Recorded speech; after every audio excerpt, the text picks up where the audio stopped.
Hello, this is the Gemsbach, and today's topic is FTL Faster Than Light, a game developed by Subset Games and originally released in 2012.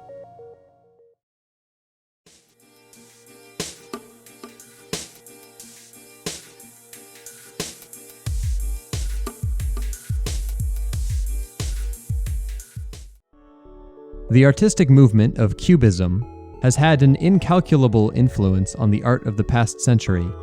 Its temporal fluidity and spatial rigidity were new and exciting, and, along with other contemporary movements, Cubism carried art yet further along its strange journey of influence from Impressionism toward abstract expressionism.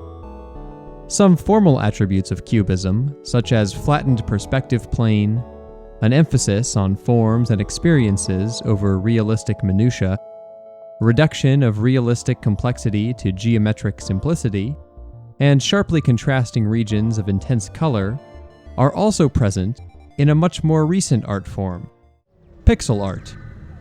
One recent game which uses pixel art to great effect is Subset Games' acclaimed strategy roguelike FTL Faster Than Light.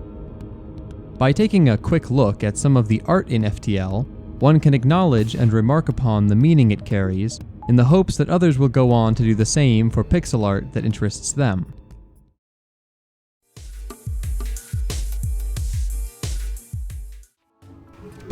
Before getting into that demonstration of a reading of pixel art via FTL, I'd like to say a bit more about pixel art in general.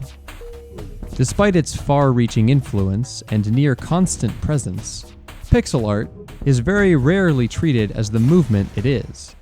Indeed, the Wikipedia article for pixel art reads more like a technical glossary than a page of information about a type of art, like the pages for pop art or impressionism. One does not have to search far and wide for a reason behind this oversight, and many of you probably already have theories as to why this is the case.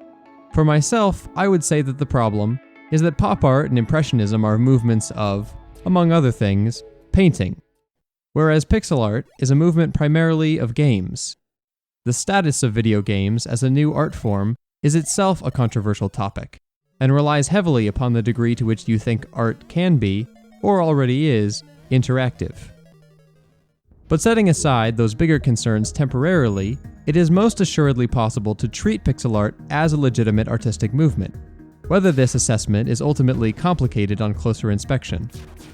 In a brief demonstration of such a treatment, the validity of the art can be tentatively demonstrated as well. In my video on Wizorb, I talked about some ways that the hardware constraints on earlier video games had fortuitous consequences in terms of gameplay.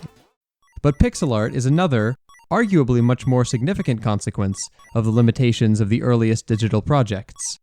And just like those gameplay elements, many indie games of the past decade have consciously employed what was once only implemented by necessity, and to great effect.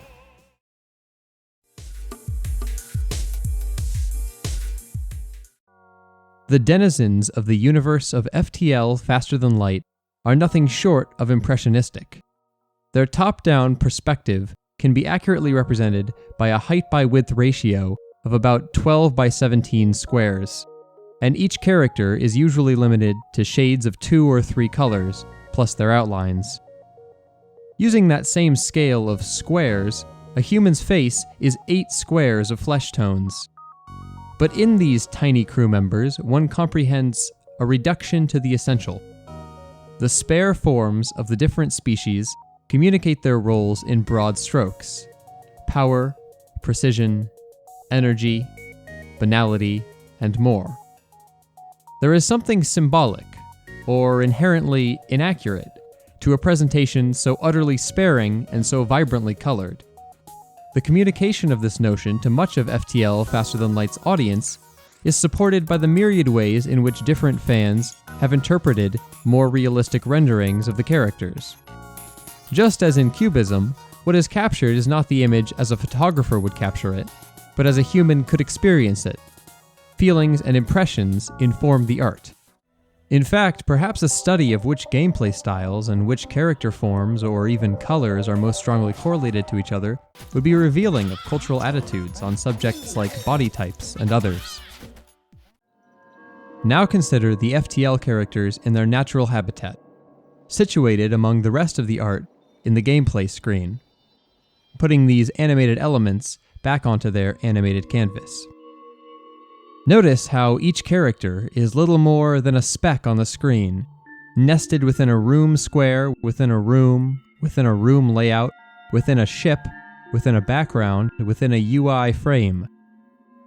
Note, too, how the characters, despite being dwarfed by their surroundings, fit naturally into the insulated rooms which contain them. This tension is emblematic of the basic tension of the game, between the construction of a secure vessel for these fragile life forms and the intrusion of enemies and enemy fire into that space. Meanwhile, the sharp, clean edges of the indicators, rooms, and menus signify a decree of control. This clarity of presentation is often present in such strategy games, where the player is meant to feel that the world before them is as much their plaything as their responsibility.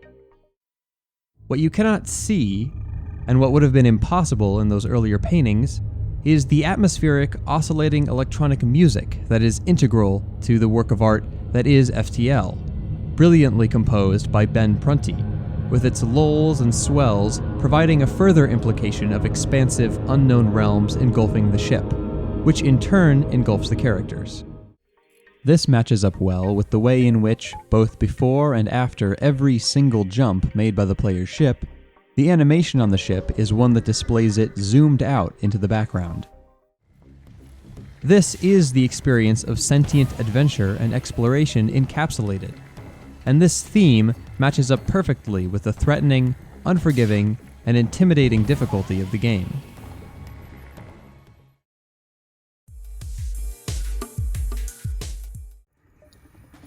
All of the utility and emotive qualities of FTL's characters and of their world are contained within minimal animations of deliberately symbolic art. Artists operating in this style over the past 40 years, first by necessity, and later by convention or by choice, have been accomplishing this same feat of communication by similarly minimal resources. Pixel art shares many of Cubism's priorities with respect to space, form, color, and light, although it generally does not share Cubism's emphases on the experience of time and on multiple simultaneous perspectives. Perhaps, however, at least the focus on time is amply provided by any work of art whose experience is itself noticeably protracted through time, such as a film, game, or work of literature. In light of all of this, I would venture a totally unfalsifiable guess that the public would not have been as readily able to accept pixel art if not for the foregoing century of artistic experimentation.